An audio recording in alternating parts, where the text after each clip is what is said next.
Chip, for first day back for Riley, rejoining the team, obviously did pretty well towards the end. There were some touchdowns. How do you think he handled everything? Again, my concern wasn't how we practice. It's just him with the team itself, you know, and get a chance to make sure to get a talk to every single guy, so they understand how he felt, what he did, and understand that he's truly sorry for what he did. So we'll look at the film and correct all those other things, but that really wasn't my concern. You got a chance to talk to all his teammates? I think so.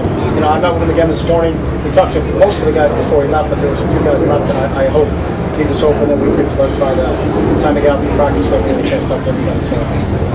Why did you decide today was the day that he would come back? I didn't, you know, and I said that when he left, is that it was an excused absence, so it wasn't letting him come back or not come back because he wasn't suspended. So, you know, we gave him the time to seek outside assistance, and he had an opportunity to go get that done, and then you know, he called and was coming back this morning, so I met with him when he came back.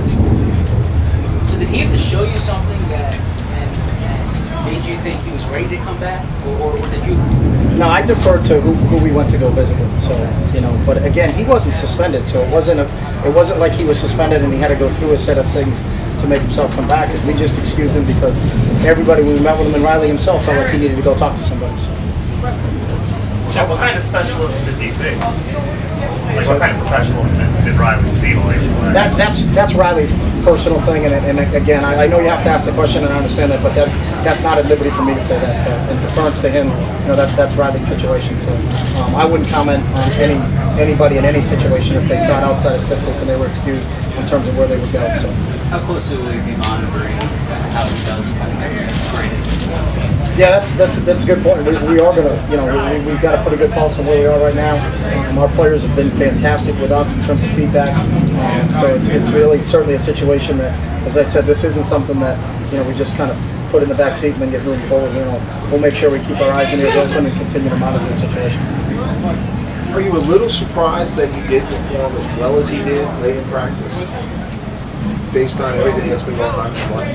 Nah, I'm just out there making sure we get the whole drill going good. So if I look up and he caught 1 or 2 balls, that wasn't, you know, my focus all day long wasn't how's 14 doing. It was the entire team. So I'll go watch the film to make sure how everybody on the team performed today. So.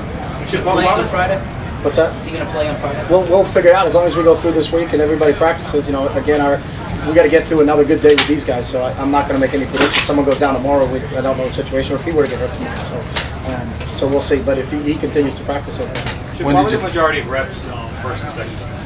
Say that again. Why were the majority of team drills just first and second? That's how myself and Coach Belichick talked about what we wanted to do. Then we took a period at the end where we split again, and then all of our what we call our basic group got reps in that situation. So, you know, obviously when you go play in your first preseason game, I would say our bottom part of our group is going to get more reps in that game than the first part of the group. So, you know, if you get a chance to practice with them, I don't know how much we're going to see Tom Brady on Friday night. So, a chance to practice against someone like that, you know, in some real good competitive situations is a good test for us. So, just kind of did it that way. So, we thought the ones and twos would get more reps here in practice as opposed to the game on Friday. You said starting camp that Matt Barkley would have an opportunity possibly to get some first team reps. He hasn't gotten any yet. Is that Camp's not over. is that representative of how he's playing, or is that just something you thought you were Camp's doing not over. first game? You'll see him a lot on Friday night.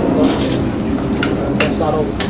Can you talk about the decision to keep Kerry Williams on the sidelines after the extra break? Yeah, we both talked. If someone got in extracurriculars, they were just going to be done for the day. It was the one way we would make sure that didn't continue. So I don't know exactly name-wise who it was for them, but he sat and our guy sat. So one thing we agreed upon, you know, we didn't want this to turn into a wrestling match. So we both of our squads, I think, knew before it happened. If you're going to get in a little skirmish, and you're going to sit. So.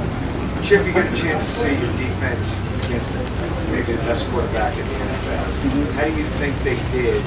And is it too early to tell how far they've come with what they're doing? I think there's, you know, some good and some bad. That's the great thing with film. So, you know, our whole philosophy, practice-wise, is let's just get it on tape and then we can coach off of it. So, you know, I saw a couple guys make some plays. We had a couple decent pass rushes at the time, but a couple times, you know, he picked us clean pretty good. So, you know, I think there was some give and take out there. But obviously, you know, that one of the challenges against playing this team is, you know, you're playing against not only one of the top quarterbacks, but one of the top quarterbacks of all time. Chip, with LaShawn McCoy out.